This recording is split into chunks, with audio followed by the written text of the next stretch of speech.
Good evening, viewers. I'm so happy to introduce you in the third episode of Just One More Question.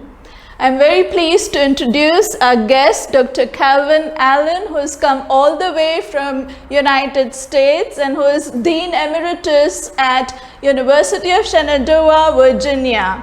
Welcome to the show, Dr. Calvin, and I'm so pleased you could give us some time for questions on your research in Oman. Well, thank you, Amita. It's a pleasure to be here. Tell us more about yourself. Give us a brief about how you first came to Oman. So I first came to Oman in 1976 to write a doctoral dissertation. I had developed an interest in Oman when I was a teenager, and from collecting stamps.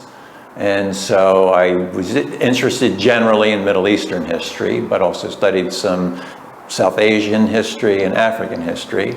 But my doctoral dissertation was on Oman and specifically about the Indian merchants and the development of trade in Oman, 19th century up until World War I. So your stamp collection was something from all over the Gulf, or how did you find stamps in those days? Was there a postal office here? There was a post office here. It was actually an Indian post office for a while. The post office opened in 1864. But then when India became independent, for a brief period, the post office was administered out of Pakistan, but then the British set off a post office for the whole Persian Gulf, Arabian Gulf area.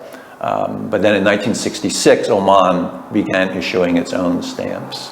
And so that's how I got introduced into Oman, was collecting the stamps, and I was only collecting stamps from Oman, and then decided I needed to know more about the country, and then so started buying books and developing a little bit better understanding of Oman. Were there many books available in English at that time? That must have been quite a challenge to find material. There weren't a lot of books. The Gulf was just becoming very important in world affairs, and so beginning in the middle 1960s, a lot of academics were beginning to write about Oman or the Persian Gulf in general. So I would get books on Oman or just the Persian Gulf because they would usually have some information about Oman in them. When did you start learning Arabic? I started learning Arabic when I was at university. I went to the University of Pittsburgh. The first year I was there, the first 2 years I was there,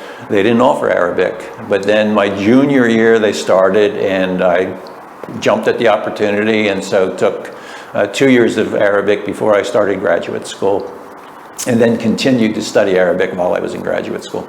And how did you travel? There weren't any direct flights, I'm sure. It's even difficult now. Yeah, my first travel to the Middle East, in fact, my first travel outside of the United States actually was when I was a graduate student in 1973. I went to Tunisia to study Arabic for the summer. So I spent 3 months in Tunisia studying Arabic, classical Arabic, that's what we studied. And then, but coming to Oman, you're right, there was not a lot there were no direct flights. And I spent several months in London doing some background research at the India office primarily. And then there was, let's see, did we have a direct flight? From London, from London, I think there was a Gulf Air flight that brought us to Muscat. Of course, flights into Muscat always arrive very late at night, and I think we got here at 2 o'clock in the morning. But it was kind of a dream come true for me. I had been thinking about working on Oman for, at that point, this was 1976, so for about 10, 12 years. And so to finally arrive here was... So tell me something you remember of your first time at Matra Corniche, where your journey actually began. Well, my first impression was in Muscat, because that was really what I had focused on, the port of Muscat. And that meant Old Muscat. And I can remember driving through the Bab el-Kabir, the main gate. The main gate in Muscat. Yes, the main gate, the big gate. And just you drive through there, and at that time there was still a lot of the older buildings in Old Muscat, and then going up to see the palace, and that was quite the experience. Could you drive on your own, or you had somebody? Well, for that first time, we were being kind of given a grand tour, but while we lived here from 1976, 77, yes, we drove around. How do you feel as a veteran historian now, with each user empowered to publish content but may not hold the expertise, so you have everybody publishing anything? Yeah, it's a challenge. On the one hand, it does mean that there's a lot more literature out there, but it also means that you have to be very careful and make sure that there's no disinformation. Yeah, there's no disinformation. There's a great value in peer review, and that's what gets lost in this kind of self-publishing area. So yes, it's a challenge. It's a challenge. At what point of time was it very clear to you that this is going to take, most of your lifetime researching and writing? When did it dawn upon you that there's so much more? I don't know that in my academic lifetime, I don't know that there was ever a time when I didn't think that. I mean, as a historian, historians specialize. It's impossible to be a general Middle East historian. I mean, there are people that can do that, but for the most part, academics have to specialize. I mean, I can remember a conversation with my dissertation advisor. My mentor was a specialist on Egypt, and I think he assumed that I would become a specialist on Egypt, and I said, no. I'm writing about Oman. I'm studying Oman. And so I knew, even as a graduate student, that that's what I was going to do. And when I started, nothing happened to convince me that I had made a mistake. And so my whole career has focused on Oman. That's fascinating, because usually after the PhD dissertation, people move on. Yeah, I think that happens a lot when sometimes you kind of write a dissertation, your advisor has some suggestions for you. It may not be something you're particularly interested in, or, once you've written a dissertation, to decide, I don't know that I'm particularly interested in this, and you start looking for other things. So yeah, it happens. I was lucky it didn't happen for me. Are there any unanswered questions? Or are there too many? Well, I don't know. That's why we keep at it. My second book looked at the history of the first 25 years of His Majesty Sultan Qaboos's reign.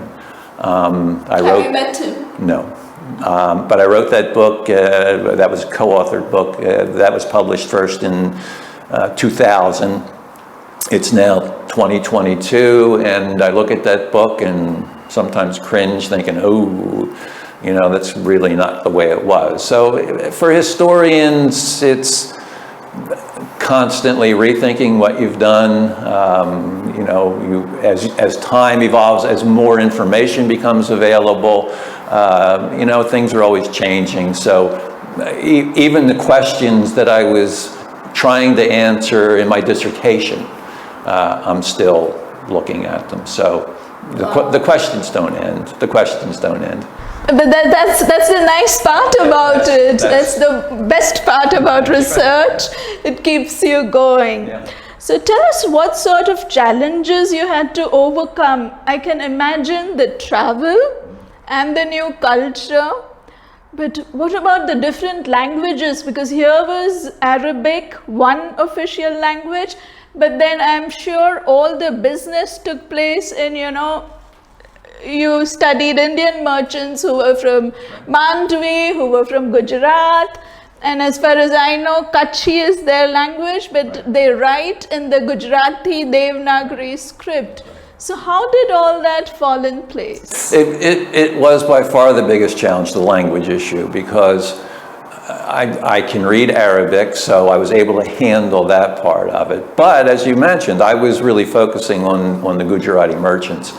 And that became, fortunately, almost everybody in this country, especially from the Indian merchant community, spoke English. And so I spent a lot of time talking to the merchants and a lot of the older merchants, and there was no real communication problem. Where it did become difficult was I'm interested in what was being traded, in the costs of things, and sometimes I would have access to some documents in Gujarati, and I'd have to have somebody translate them for me. But again, people were so helpful. They were so interested that I was interested, and so I was able to overcome a lot of that. I did a big project on the history of the Kimji Ramdas family, and when they invited me to do that, I said, you're hiring the wrong person.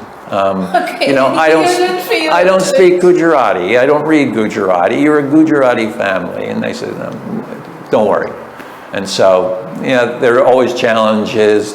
This may have had more challenges than if I had picked another topic, but we were able to overcome them. So, at any point of time, were there surprising discoveries where you felt, oh, I'm going to now correct history, that I have come upon something that needs to be corrected? And I think that's the most powerful thing a historian can do. Well, I think all historians set out to correct history.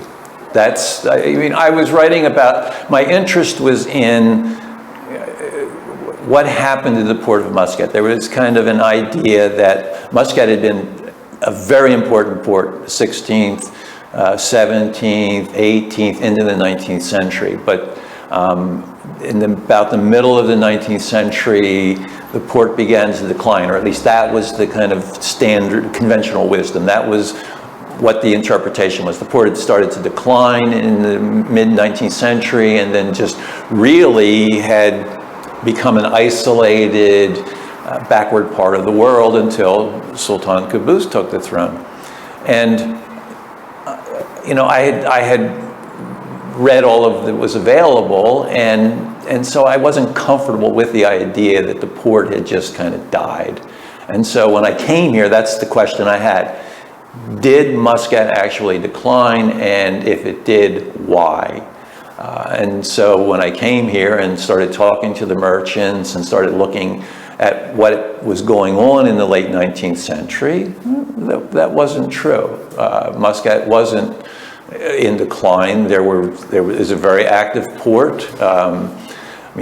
Some of the things I was looking at were like construction, and you had people. Well, even in the 19th century, you have people building new mosques. You have the Sultan building a new palace.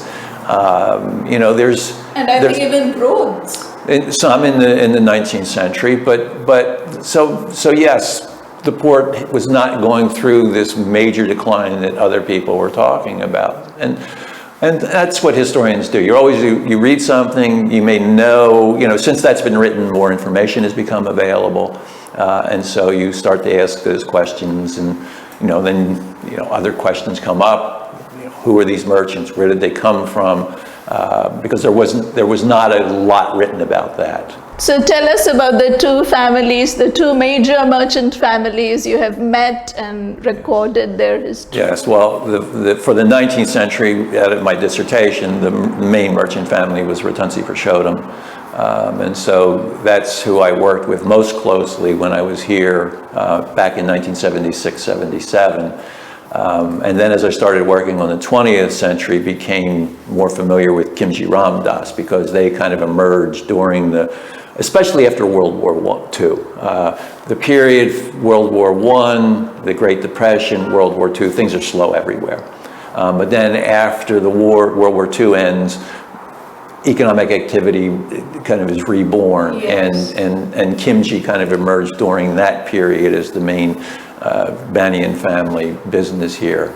And then, so I was familiar with them, and then of course, being invited by the family to write their history, I came to know a great deal more than I had known.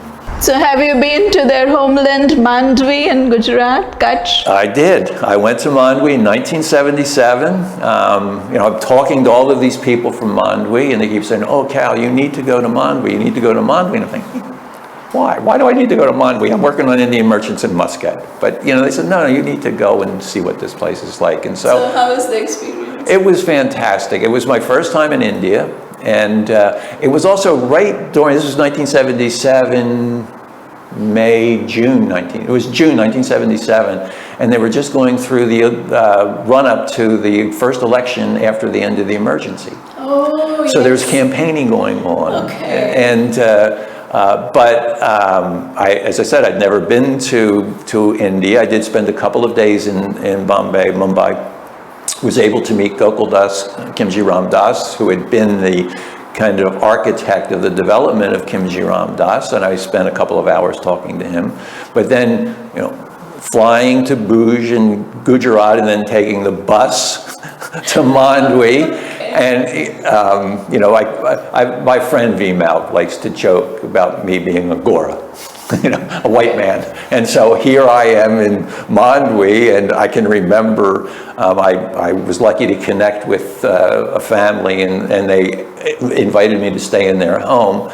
And I can remember one day them saying, is everything okay? And I said, well, yeah, why? And they say, well, you don't mind everybody kind of staring at you when we're out walking around. And they said, we don't see many Goras here.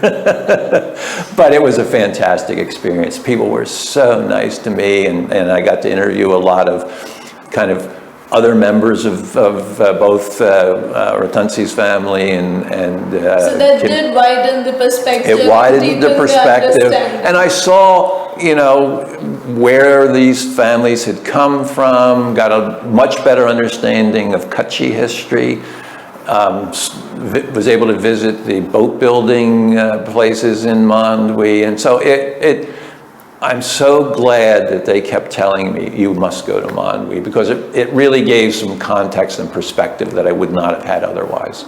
Any unforgettable anecdote?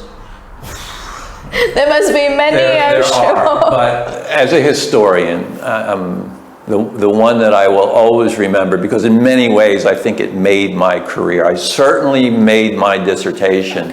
And that was before we're now in Ratansi Purushottam's building. Before this building was built in 1981, they had their kind of old Muscat house. And I can remember I spent a lot of time with my friend Vimal's father, Baiji, Ranchadas Lalji Ratansi, but we all knew him as Baiji. And we would sit and drink coffee, and he would explain to me history. He would answer all of my questions. But one day we were sitting there, we were drinking some coffee, and one of his men, two of them, come walking in, and they're carrying these cartons, fairly large boxes, and they drop them in front of me. And Baiji says, we found these in one of our go-downs. Is this something you might be interested in? Well, I opened it up, and here is Ratansi Purushottam's correspondence from the early 1890s until World War I.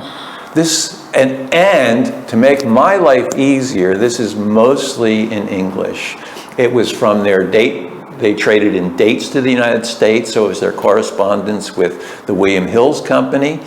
And then they were also dealing on various products in Europe. And so it was correspondence with companies in England, German companies, French companies.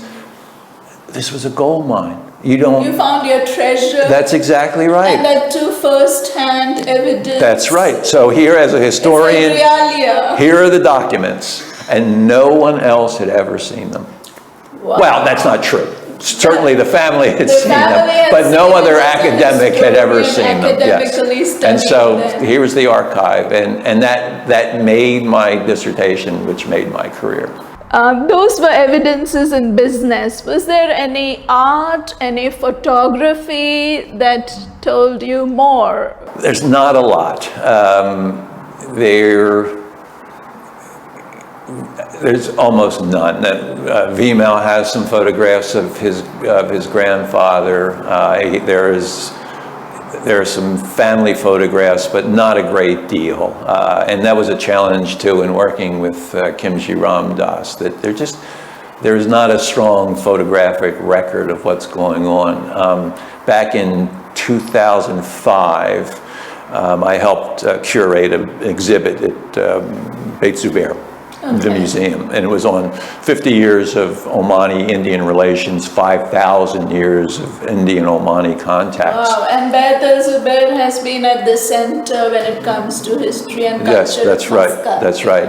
And it was a challenge to do that exhibit because you're dependent on artifacts and visual images, and we just didn't have a lot of visual images to work on. We had some very nice artifacts, but not much by way of photographs and pictures and paintings. And no portraits.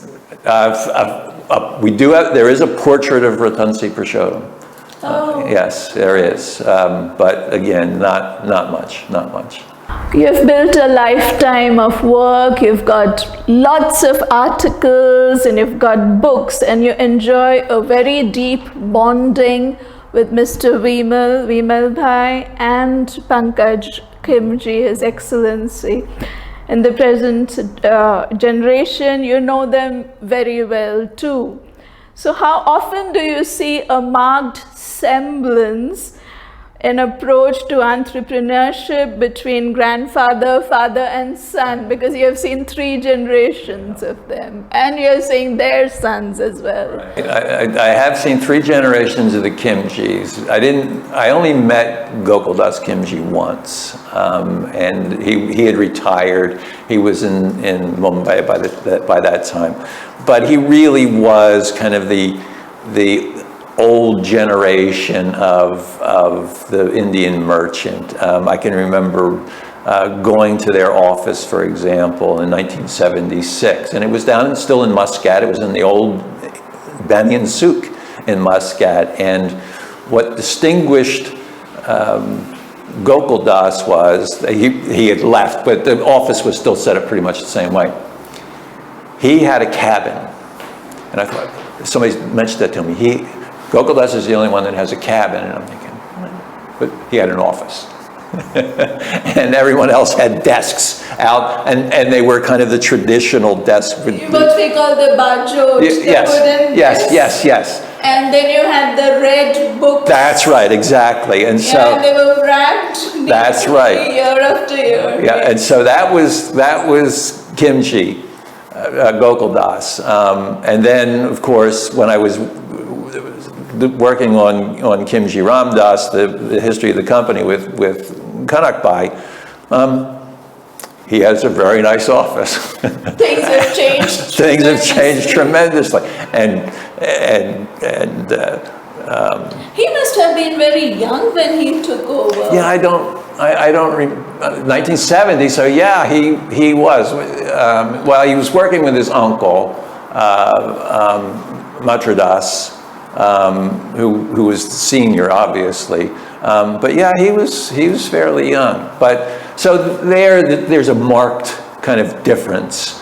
And then I don't see a great deal of difference between, say, Kanak Bhai's generation and the next generation. Now with Vimal, with Ratansi, again, when I first met Bhaiji, he was retired.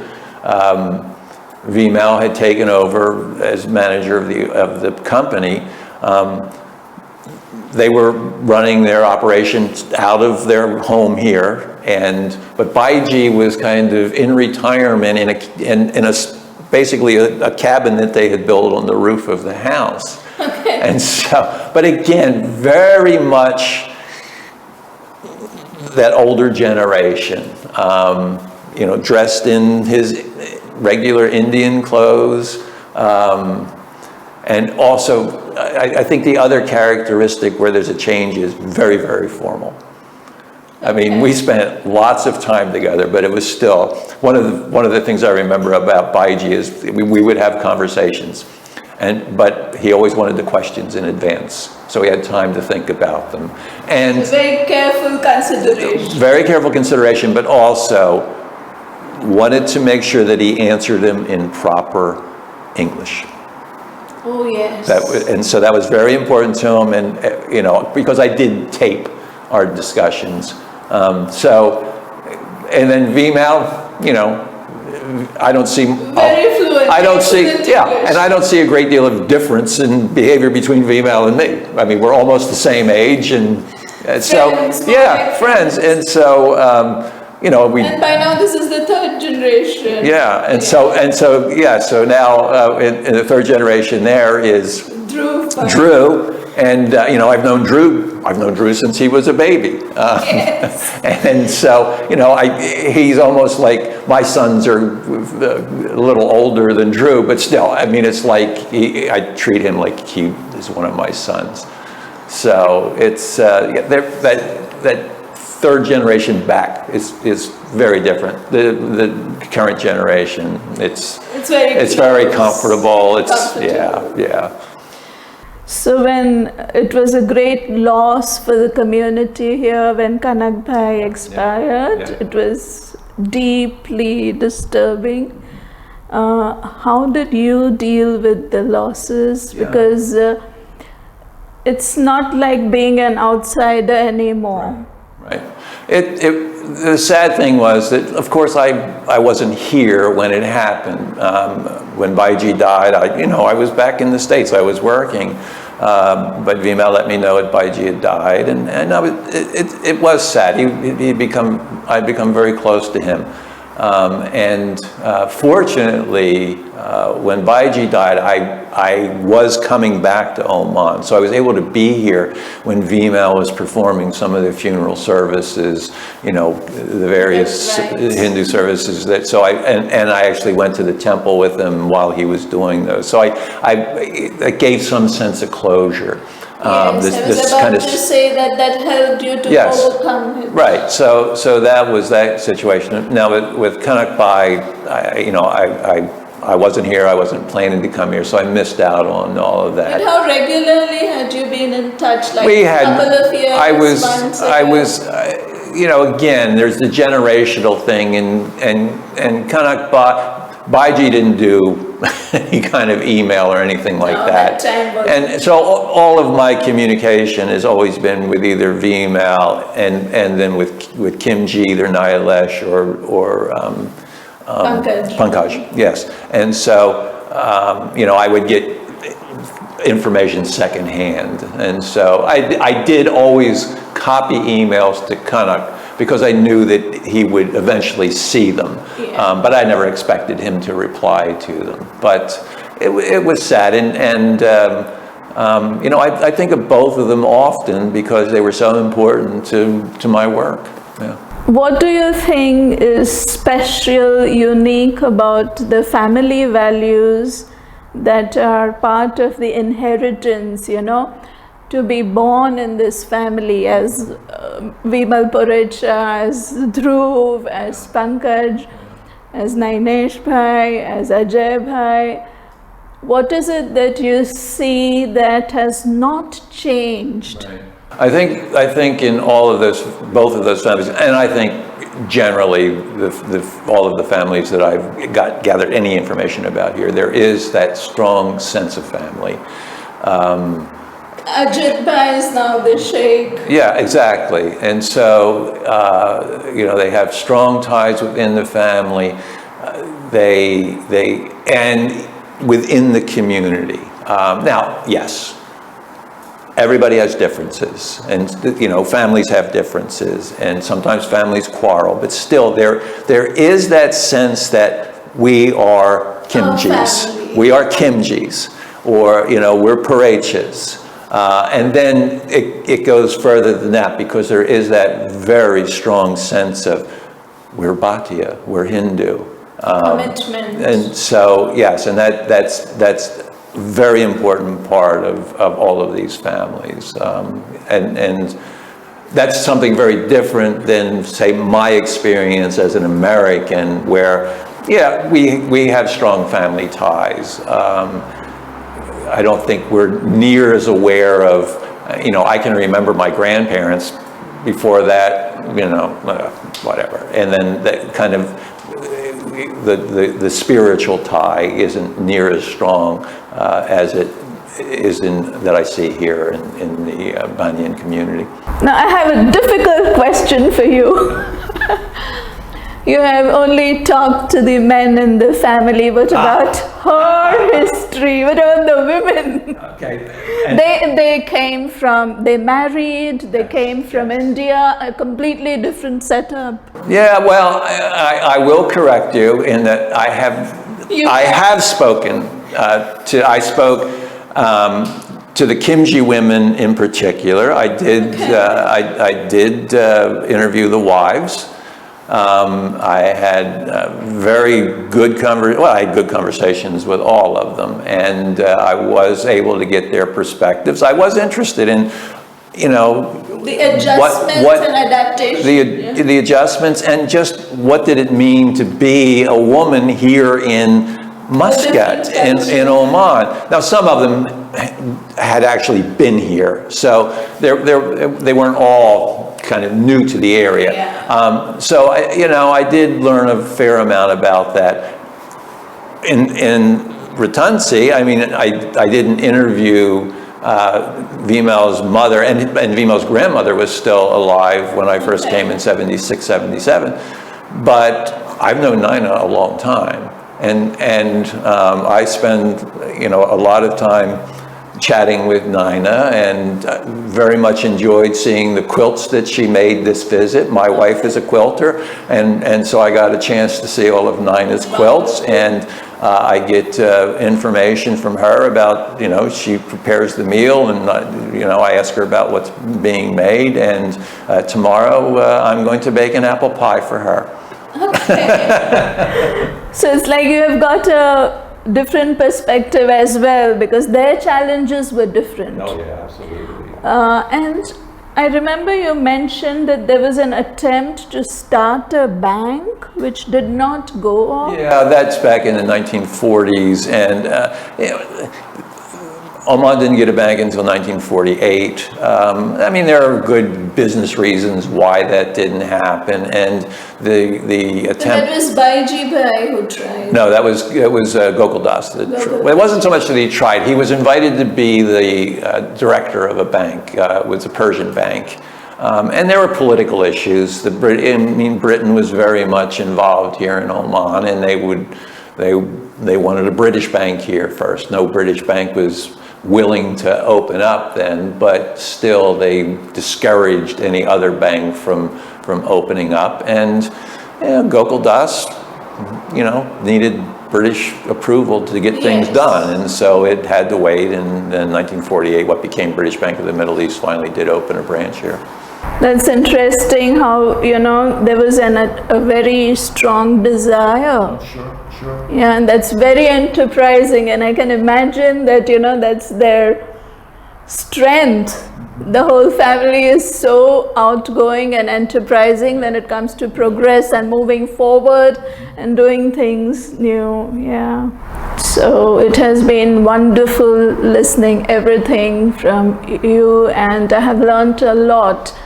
And I'm so fascinated that someone can go year after year for decades through the generation, researching every detail, documenting it, and I think you have done a lot that has also become a part of the National Museum here.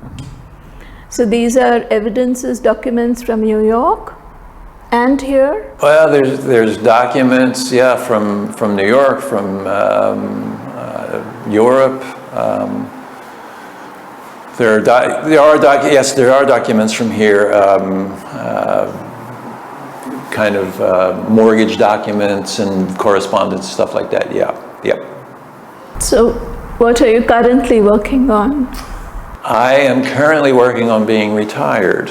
But having said that, I had this trip and the presentation at the embassy, and so things had been going fairly slow. I was kind of cutting back, but as always, whenever I come here, it kind of inspires me. And so I have had a kind of an article.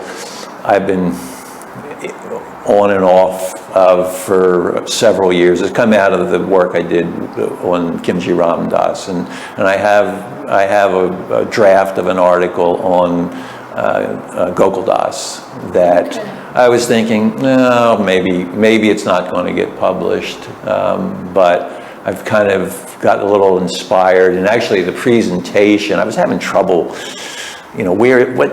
What's the hook on this? Where am I going with this? Historians, especially academic historians, just can't write narrative. We have to have a thesis and blah, blah, blah.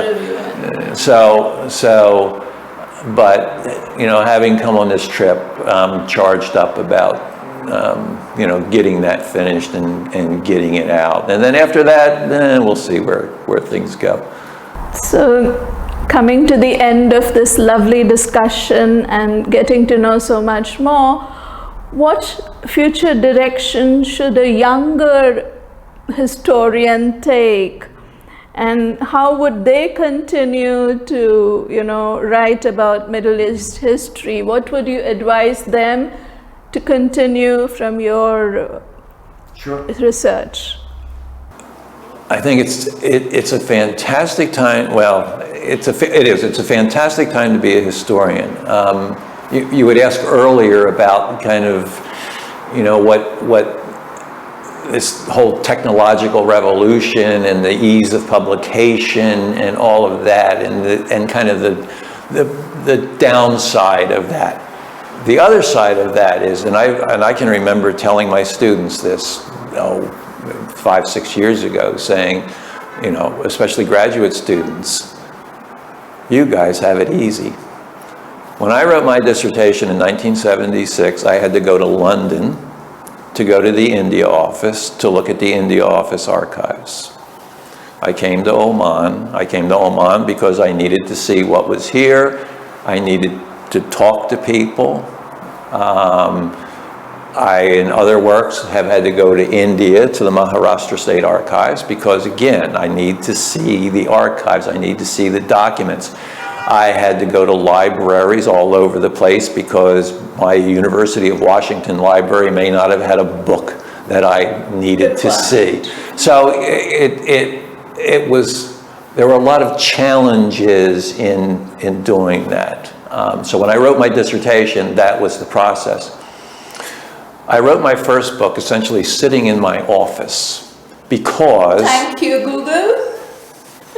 Because I could go online, I could do a Google search in Google Books, and not only find books that I knew about, but books... New ones you never heard of. Ones that I had never heard of or never seen. Right now, Qatar National Library is digitizing all of the India office records. I can go into Qatar National Library website, sitting on my bed. I was just doing it this afternoon. In your palm. I type in Ratansi, and boom, all of these articles pop up. Abu Dhabi Digital Archive is doing the Foreign Office records. We now have email. We now have various ways that I could, if I want to, I can call VMAL. I can do, face-to-face interviews. I mean, it certainly has not eliminated the need to travel. I mean, I can't imagine writing about any place without having been there. I was about to say, Yes. Virtual is different, and the journey that you went through and the travels that you did are so much a part of you now. It's very important. And the bonding. Yes, exactly. But when I make the trip now, I'm much, much better prepared than I ever was when, back when I started out as a historian. So it really is a fantastic time to be a historian in terms of the process. Questions, the questions really don't change all that much. I have a friend who complains about revisionist history. Oh, this is revisionist history. This is revisionist history. I said, all history is revisionist history. Exactly. I mean, you know, okay, in the United States, and so every time you research, it's revision. I said to him, I said, why do you think there are 500 books out there on Abraham Lincoln? Okay, you know. That's the way it should be. Because more information becomes available. We have a different perspective on things. There are other questions that arise. I said so. And there's fresh energy, yes. and you know, the young who want to know it in their own quest of truth. Right. And then there are new questions that emerge because time is passing, and you know, I mean, I've written history about 19th, early 20th century. I've written history about 1970 to 1996. And so, well, I was, you know, writing about the early years of Sultan Qaboos's reign. So there's always new questions coming up as well. Fantastic time to be a historian. Thank you so much, and it was lovely talking to you. And thank you. I greatly appreciate this opportunity. Thank you for watching this show, and I'm sure you found out new things about old times. Dr. Allen, I'm so glad we talked today, and once again, thank you from Muscat, Oman, and thank you for taking Oman to the world. Thank you.